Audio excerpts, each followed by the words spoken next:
Hello, Tim from Fair Play Now on the 16th of February 2024. So just a couple of things I want to talk about today, and the first one comes from the Telegram group, which unfortunately does these pings that you might be hearing, and you can't mute them either, which is one of the slightly annoying things about Telegram. But anyway, never mind that.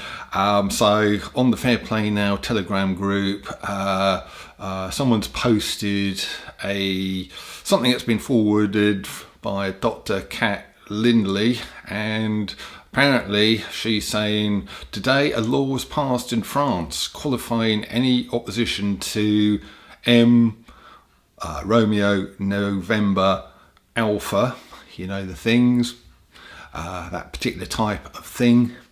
So anyway, qualifying any opposition to those as a sectarian aberration.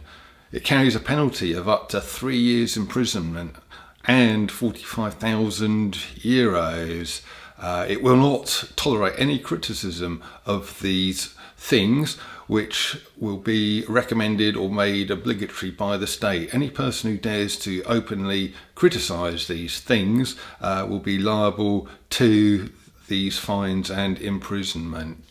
So I've seen this in a couple of different places. I haven't totally verified it, but I wouldn't put it past the French government, who are entirely captured, aren't they, by the globalist elites who want this kind of thing.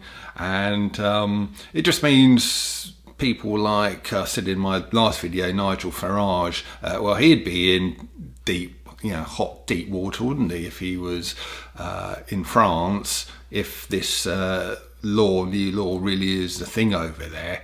And honestly, who on earth do they think they are passing such laws? It's just, again, bodily autonomy. And all you're doing by criticising these is standing up for bodily autonomy and, frankly, standing up for the truth. And it just seems like such a desperate act by the French government. In fact, do you know what it reminds me of? It kind of reminds me of when the Austrian, and I think it was one or two other places as well, but Austria comes to mind, where they basically said that they will be fining people each and every month if they don't have a certain thing, and putting them into prison if they can't pay up, or even just putting people who refuse to have those into prison. And although at the time I was horrified, as I've heard other people saying, it was an absolute act of desperation, last throw of the dice. And it wasn't long after that until the whole thing, that whole type of thing just fell apart, those kind of mandates. And this latest French thing smacks of exactly the same thing, kind of the last roll of the dice in utter and complete desperation. They know the truth about these things are coming out. We saw the other day how the likes of Farage and others are talking about it, and total act of desperation, wouldn't you say? Anyway, that's the first thing I wanted to comment on. The other thing, funnily enough, it's not far, it's just a bit of scrolling down on the Telegram group from that article. It's this one I'll leave a link to in the description box below, because it is on this platform, and it's a video by Redacted where he's interviewing a guy whose brother was killed in 9/11, and what the brother's actually trying to do.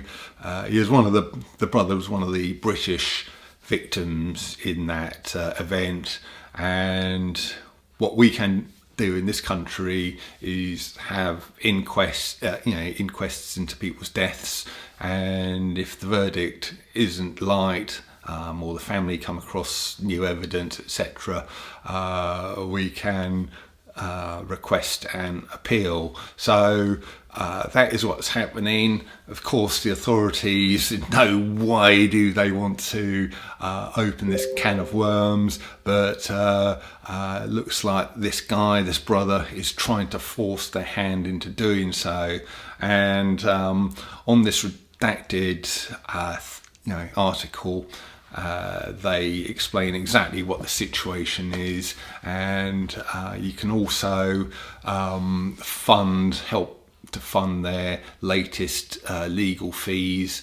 They have quite a large sum of money to raise. Obviously, no obligation, but if you feel led to do that, you can do so, but all of those details will be on their video, not mine. I'll just leave you a link to that video in the description box below, like I just said.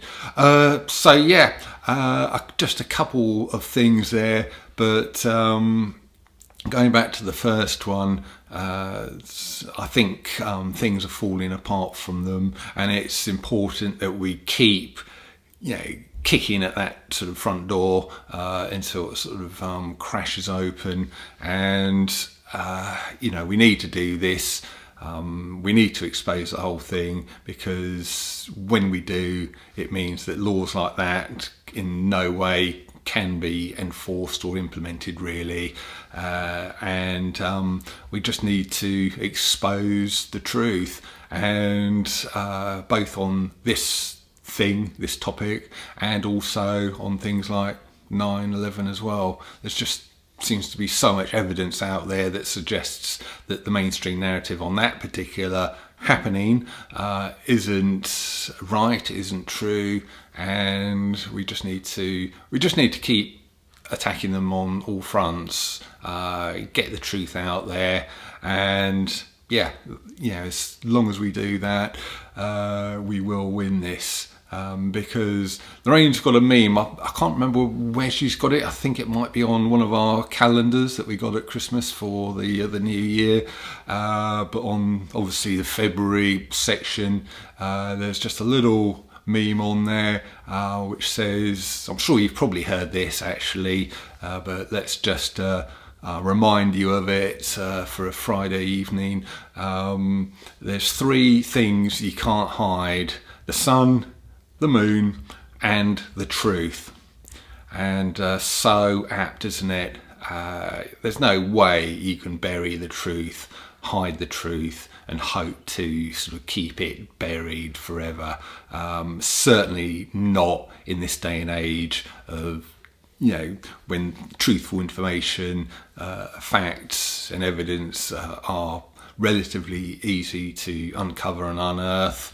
There's so many people doing it as well, and so many people reporting on it, getting that truth out there. And there's not a blind, I don't think there's a blind thing that the powers that shouldn't be can do to stop it. So it's coming. It is coming. And on that little message of hope, like I say, you just can't hide the truth.